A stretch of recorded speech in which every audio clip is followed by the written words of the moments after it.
हे what's up guys, welcome back once again. So दोस्तों, आज की कहानी जो एक्सप्लेन करने जा रहे हैं उसका नाम है ओशियन। तो कहानी की शुरुआत में हम ओशियन के बीचों बीच में एक लाइफ बोट को देखते हैं जिसके ऊपर कुछ लोग मौजूद हैं। उनके चेहरे से साफ साफ पता चल रहा है कि उन्होंने कई दिनों से ना तो खाया है और ना ही कुछ पिया है, लेकिन इससे ज्यादा उन्हें किसी और चीज का डर है। पर आखिर वो क्या चीज है, इसके लिए हम चलते हैं फ्लैशबैक में। समय चल रहा है 1982 का, जगह है मैरीलैंड। जॉन नाम का आदमी, जिसकी एक सेलिंग बोट है, वो अपनी गर्लफ्रेंड मैक के साथ सेलिंग करने आया है। पर उसी दौरान उसके पास ब्रैड नाम का आदमी आता है जो उनसे कहता है कि क्या मैं भी आप लोगों के साथ चल सकता हूँ सेलिंग करने, क्योंकि मेरा हमेशा से एक सपना रहा है। तो हम आपको बता दें कि सेलिंग एक तरह का स्पोर्ट होता है जिसमें छोटी छोटी याच होती हैं जिनकी आपस में रेस होती है, और उसी रेस की प्रैक्टिस के लिए आज ये लोग जा रहे हैं। वेल, अब मैक जॉन को कन्विंस कर लेती है उसे ले जाने के लिए, तो उसे अपने साथ रख लेता है, जिसके बाद वो तीनों निकल जाते हैं। उसी रात हम दो और लोगों को भी देखते हैं जो पहले से ही बोट पर मौजूद थे, जिनके नाम थे मार्क और डेविलिना। सब लोग खाना खा ही रहे होते हैं कि मार्क कहता है कि आते टाइम हम लोग बोट को स्पॉटलैंड पोर्ट से होकर ले जाएंगे, वहाँ मेरी गर्लफ्रेंड है, मैं उसे भी साथ लाना चाहता हूँ। लेकिन जॉन मना कर देता है क्योंकि उस साइड सोमालियन जहाज होते हैं जो इन्हें पकड़ भी सकते हैं, और साथ में इन्हें वहाँ बड़ी बड़ी लहरों का सामना भी करना पड़ सकता है, इसलिए वो वहाँ नहीं जाएगा। अब इस बात से उन दोनों में लड़ाई भी हो जाती है, पर डेविलिना हंसने लगती है क्योंकि ब्रैड एक भी सेकंड अपनी गर्लफ्रेंड के बिना नहीं रह पाता। उसके जाने के बाद जॉन ब्रैड से कहता है कि हमें ब्रैड को संभालना होगा, वो बहुत ही गुस्सेल किस्म का आदमी है, उसकी वजह से मैं अपनी ये पूरी ट्रिप खराब नहीं कर सकता हूँ। अब इसके बाद ब्रैड याच के ऊपर वाले हिस्से में चला जाता है और वहीं कुछ देर तक खड़ा रहता है, लेकिन कुछ समय बाद उसे तेज हवाएं महसूस होती है। तब उसकी नजर याच के ऊपर लगे विंड मीटर पर पड़ती है जो तेजी से मूव कर रहा था, जिसे वो समझ जाता है कि जरूर कोई बड़ा तूफान आने वाला है। वहीं दूसरी तरफ हम उस कोस्ट गार्ड को देखते हैं जिन्हें अब खबर मिलना शुरू हो गई थी कि उनकी तरफ एक बड़ा तूफान आने वाला है, लेकिन अभी तक जॉन और उसकी टीम को इस बारे में पता नहीं चल पाया था। अब अंधेरा हो जाता है और अब धीरे धीरे बारिश ने अपनी रफ्तार में तेजी भी कर ली है। जॉन नीचे आके मार्क से होश में रहने को कहता है ताकि अगर कोई वार्निंग रेडियो पर आए तो वो उसे बता सके, लेकिन वो इतने नशे में होता है कि उसे बातें समझ ही नहीं आती, जिस वजह से जॉन ऊपर चला जाता है जहाँ भी उसकी टीम के और लोग जैसे तैसे करके याच को संभालने में लगे हुए थे, क्योंकि तूफान की हवा से वो बहुत ही तेज से हिले जा रही थी।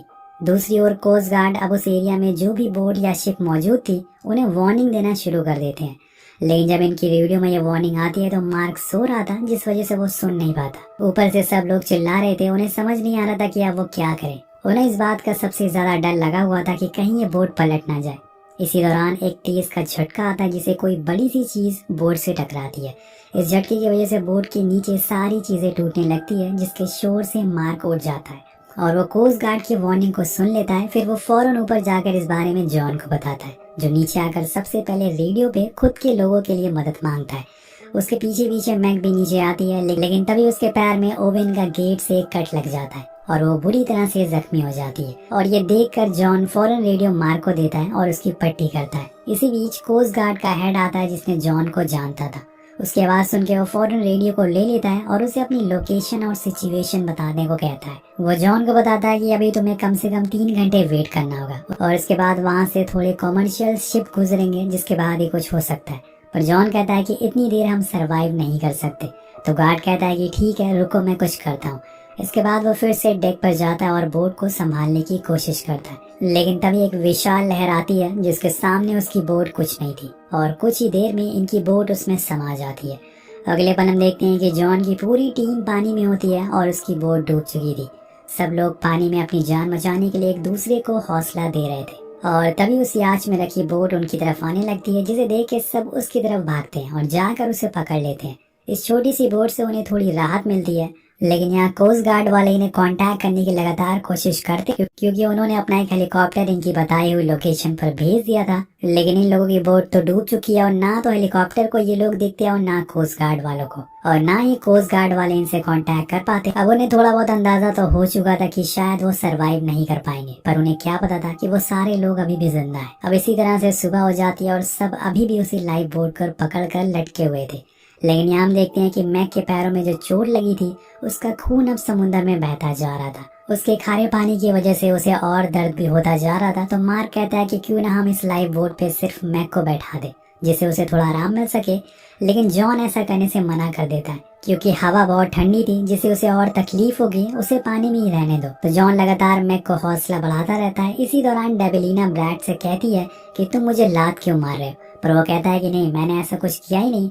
अब जब वो नीचे जाकर देखती है तो वहाँ बहुत सारी शार्क घूम रही थी जो मैक के खून को स्मेल करके यहाँ तक पहुँच गई थी। वो सारे ये देखकर हड़बड़ी में उस बोट पर चढ़ना शुरू करते हैं, लेकिन इसी जल्दीबाजी में वो बोट पलट जाती है और सब उसे सीधा करने के लिए किसी न किसी को नीचे तो जाना ही पड़ेगा। लेकिन यहाँ कुछ होने से पहले ब्रैड इतना ज्यादा डरा हुआ था कि वो उल्टी बोट पर ही चढ़ जाता है। सब लोग उसे नीचे लाने की कोशिश करते हैं क्योंकि ऐसे में तो बोट सीधा हो ही नहीं पाएगी, पर जैसे तैसे करके वो उसे नीचे लाते हैं और फिर बोट को सीधा करके सब लोग उस पर चढ़ जाते हैं। लेकिन तब तक बोट तक शार्क आ चुकी थी तो मार्क को पकड़ने ही वाली होती है, लेकिन डेबिलिना उसे ऊपर खींच लेती है। अब इसके बाद सब लोग अपने चारों तरफ देखते हैं कि कहीं कोई शार्क तो नहीं है, पर किसी को कुछ भी दिखाई नहीं देता। और तभी अचानक से कोई बड़ी सी चीज बोट से टकराती है और सभी फिर से डर जाते हैं। तो यहाँ इनकी फटी पड़ी थी, अब ये जाए तो जाए कहाँ। कुछ देर बाद सब कुछ शांत हो जाता है, चारों तरफ सन्नाटा छा चुका था। लेकिन तभी इनकी बोट फिर से किसी चीज से टकराती है और वो चीज थी शार्क। जॉन सीधा पानी में जाकर गिरता है और इसे देखकर मैक चिल्लाने लगती है। ये लोग उसे फौरन ऊपर खींचते हैं, लेकिन अब यहाँ जॉन सबको बताता है कि शार्क शोर सुन के ज्यादा अट्रैक्ट होती है, इसलिए हम सभी को चुप हो जाना चाहिए। कुछ ही देर बाद वहाँ का पानी साफ हो जाता और शार्क वहाँ से जा चुकी थी। लेकिन आखिर ये यहाँ कब तक रहेंगे? यहाँ तकरीबन इन्हें 31 घंटों से ऊपर हो चुका है और तब से लेकर इन्होंने ना तो कुछ खाया है और ना ही पिया है। समुंदर का पानी भी ये पी नहीं सकते। वहीं दूसरी तरफ कोस्ट गार्ड वाले अभी भी लगे हुए हैं इन्हें ढूंढने के लिए। वो अपने चॉपर बार बार उसी जगह पर भेजते हैं, लेकिन उन्हें वहाँ कोई भी नहीं मिलता क्योंकि ये लोग अब वहाँ से बताई हुई लोकेशन से बहुत ही दूर आ चुके हैं। अब धीरे धीरे समय बीतने लगता है और इन्हें भूख लगना शुरू हो जाती है। वही मैग अपनी उस चोट से परेशान थी क्योंकि समय के साथ साथ इन्फेक्शन अब बढ़ता जा रहा था, जिसे देखते हुए जॉन अपनी बेल्ट को उसके पैर पर कसकर बांधने लगता है ताकि इन्फेक्शन ना फैले। लेकिन इसे मैग को बहुत दर्द होता है और वो बहुत तेज चिल्लाती है, जिससे कि शार्क उनकी तरफ फिर से आने लगती है और ये ब्रैड देख लेता है। और इतना सब कुछ होने के बाद वो थोड़ा पागल सा हो चुका था। उसके साथ ही इस बोट पर और भी लोग मौजूद थे, लेकिन सबसे ज्यादा वही डरा हुआ था। तो वो उस बेल्ट को छीन कर पानी में फेंक देता है ताकि मैग चिल्लाए ना। अब इस बात से जॉन गुस्से में आ जाता है और उसका सर को पानी में डाल देता है, जिसे देखकर शार्क उसकी तरफ आने लगती है, पर सही मौके पर मार्क उसे हटा लेता है। तब ब्रैड कहता है कि तुम पागल हो चुके हो, मैग पहले से ही मरने वाली है और इसे बचाने के चक्कर में तुम हम सभी को मारना चाहते हो। अब उसकी इस बात को सुनकर सारे लोग बहुत ही गुस्से में आ जाते हैं क्योंकि उसे ऐसा नहीं कहना चाहिए था। सब लोग पहले से ही डरे हुए हैं। अब कुछ देर बाद अंधेरा हो जाता है और सब लोग सो जाते हैं, लेकिन जॉन को नींद ही नहीं आती। वो पूरी रात वहीं बैठकर गुजार देता है। जब सुबह होती है तो उसे थोड़ी दूर पर एक आइलैंड देखता है, जिसे देखकर वो फौरन पानी में कूद जाता है और उसकी तरफ भागने लगता है। लेकिन थोड़ी दूर जाने के बाद जब वो पीछे मुड़कर देखता है तो वहाँ कुछ भी नहीं था। असल में ये उसका बस एक इल्यूजन था। वहाँ पे आइलैंड जैसी कोई चीज नहीं थी और ये तब होता है जब आप पूरी रात जागते रहते हो। और इसी दौरान उसके सारे दोस्त भी जाग जाते हैं। वो जब आसपास जॉन को नहीं देखते तो चिल्लाने लगते हैं। उनकी आवाजें जब जॉन सुनता है तो उन्हें ढूंढने लगता है, लेकिन वो उनसे काफी दूर आ चुका था। पर वो जैसे तैसे करके उनके करीब जाता है, पर तभी वहाँ पर एक शार्क आ जाती है जो उसे अंदर खींच लेती है। लेकिन उसकी किस्मत अच्छी थी कि वो बच जाता है।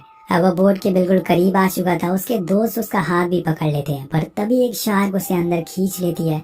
लेकिन इस बारी उसका खून ही बस ऊपर आता है, वो नहीं आता, जिसे देखकर सभी लोग समझ जाते हैं कि वो मर चुका है। सबसे ज्यादा मैग को बुरा लगता है। पूरी राफ्ट पे सन्नाटा छा जाता है क्योंकि इन सब में जॉन को इस समुंदर के बारे में सबसे ज्यादा जानकारी थी और सबसे पहले ही वही मारा गया था। अब इसी तरह से एक और रात गुजर जाती है, लेकिन जैसे जैसे समय बीत रहा था ब्रैड पागल होता जा रहा था। उसका दिमागी संतुलन अब ठीक नहीं था। वो उसी समुंदर का पानी पीने लगता है। सब लोग उसे ऐसा करने से मना करते हैं, लेकिन वो किसी की नहीं सुनता। पर आखिर में मार्क उसे शांत करके बोट पर बैठा देता है। अब उस रात तो अपने आप बिना किसी वजह से वो चिल्लाने लगता है, लेकिन इसमें उसकी भी कोई गलती नहीं, क्योंकि जब आप ऐसे सिचुएशन में फंस जाएं तो किसी का भी आसानी से दिमागी संतुलन खो सकता है। अब यहाँ ये भूख से भी परेशान थे, तो इन्हें कम से कम समुंदर की मछलियाँ पकड़कर खा लेनी चाहिए, लेकिन इन्हें मछलियाँ पकड़ना भी नहीं आता। ये लोग बस खुद को और पैनिक कर रहे थे। वेल अब एक दिन ये सभी लोग ऐसे ही बैठे होते हैं किसी उम्मीद के भरोसे। तभी ब्रैड अचानक से बोट पर खड़ा हो जाता और तेज तेज उछलने लगता और साथ में शोर भी मचाने लगता ताकि वो शार्क उनकी तरफ आ जाए और उन्हें इस मुसीबत से आजादी मिल जाए। ये देखकर मैग रोने लगती है क्योंकि उसे ऐसे नहीं मरना था। अब सभी लोग उसे शांत कराते हैं पर वो चुप होने का नाम नहीं ले रहा था और शोर को सुन के एक दो शार्क उनके पास आ चुकी थी, लेकिन आखिर वक्त पे एक बार फिर मार्क उसे शांत करा देता है। पर यहाँ वो पूरी तरह से पागल हो चुका था, उसे कुछ समझ नहीं आ रहा था कि वो करे तो करे क्या। इधर मैग अपनी चोट से परेशान थी, उसके पैरों में इन्फेक्शन बढ़ता जा रहा था। उधर ब्रैड अब जाकर शांत हुआ था, वो राफ्ट के किनारे अपना सर रखकर लेटा हुआ था कि तभी अचानक से एक शार्क आकर उसे पानी में ले जाती है। वो चिल्लाने लगता है, सब लोग उसे पकड़ने की कोशिश करते हैं लेकिन उसके साथ भी वही होता है जो जॉन के साथ हुआ था। तो इसे यहाँ मरने की ज्यादा जल्दी थी, इस वजह से ये बोट पर कूद रहा था और कूद ले बेटा। अब बचे हैं दोस्तों यहाँ पर सिर्फ 3 लोग, ये क्या करेंगे आगे देखते हैं। इन सब चीजों से मैग सबसे ज्यादा सहमी हुई थी, उसने कभी नहीं सोचा था कि वो एक दिन ऐसी जगह फंस जाएगी। उसे हर टाइम बस यही डर सता रहा था कि कब उसकी मौत ना आ जाए। उस रात वो डेबिलिना से कहती भी है कि मैंने और जॉन ने सोचा था कि हम कुछ दिनों में शादी कर लेंगे और फिर उसके बच्चे होंगे, देन हमारी एक अच्छी सी फैमिली होगी, लेकिन एक ही झटके में सब कुछ खत्म हो गया। मुझे तो ये भी नहीं पता कि मैं कब तक जिंदा रहूंगी। मार्क उसे सहारा देते हुए कहता है कि घबराओ मत, सब कुछ ठीक हो जाएगा। अब ऐसे ही करते करते वो रात भी गुजर जाती है, लेकिन अगली सुबह हम देखते हैं कि मैग भी अब जा चुकी है, उसने अपना दम तोड़ दिया। ये देखकर डेबिलिना और मार्क दोनों बहुत ही उदास हो जाते हैं, लेकिन उन्हें भी पता था कि मैग के दिन अब काफी करीब है। उसकी पूरी बॉडी में वो इन्फेक्शन फैल चुका था जिससे वो पूरी सफेद हो गई थी। वो दोनों उसे अपने साथ रखते तो उसकी बॉडी स्मेल करने लगती, इसलिए वो डिसाइड करते हैं कि वो उसे समुद्र में बहा देंगे। वेल वो करते भी ऐसा ही है और उसके लिए प्रे करता है और उसे पानी में छोड़ देता है, जिसके कुछ देर बाद एक शार्क आकर उसे पानी के अंदर ले जाती है और खा जाती है। वेल अब बचे हैं यहाँ पर सिर्फ 2 लोग और क्या पता ये भी ज्यादा दिन के मेहमान ना हो।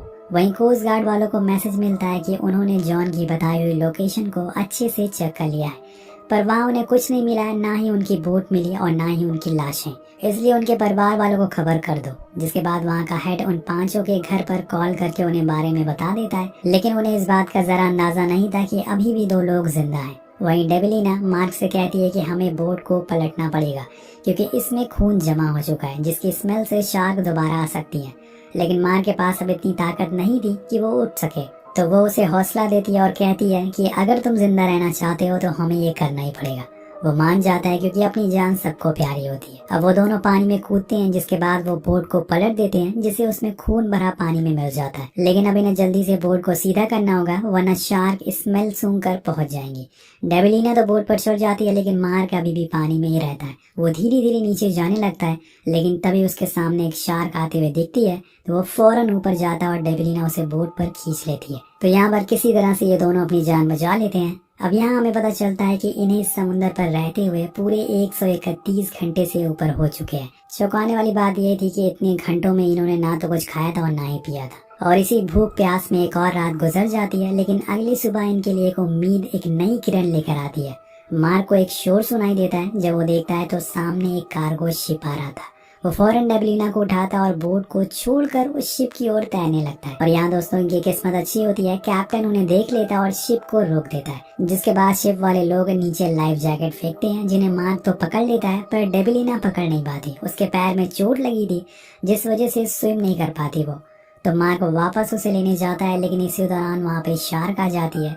पर अहम मौके पर कैप्टन हॉर्न ब्लो करता है और उसकी आवाज सुनकर शार्क वहाँ से वापस भाग जाती है और ये लोग उस जैकेट को पकड़ लेते हैं। उसी दौरान हम इन दोनों की रियल इमेज भी देखते हैं। तो यहाँ इन लोग की जान बच गई थी। अब हमें यहाँ बताया जाता है कि ये पूरी कहानी एक सच्ची घटना पर आधारित है। आखिर में हमें कुछ फोटोज भी दिखाई जाती है जिसमें बताया जाता है कि उस दिन के बाद दोनों को 8 दिन हॉस्पिटल में रखा गया। जिसके बाद डेबिलिना ने अपनी सर्वाइवल जर्नी के बेस पर 3 बुक पब्लिश करी और जिसके साथ ये कहानी ही खत्म हो जाती है। तो आपको ये सर्वाइवल दिल थामने वाली कहानी कैसी लगी नीचे कमेंट करके जरूर बताएगा। मिलते हैं आपसे वीडियो में। Thank you so much watching. Peace out.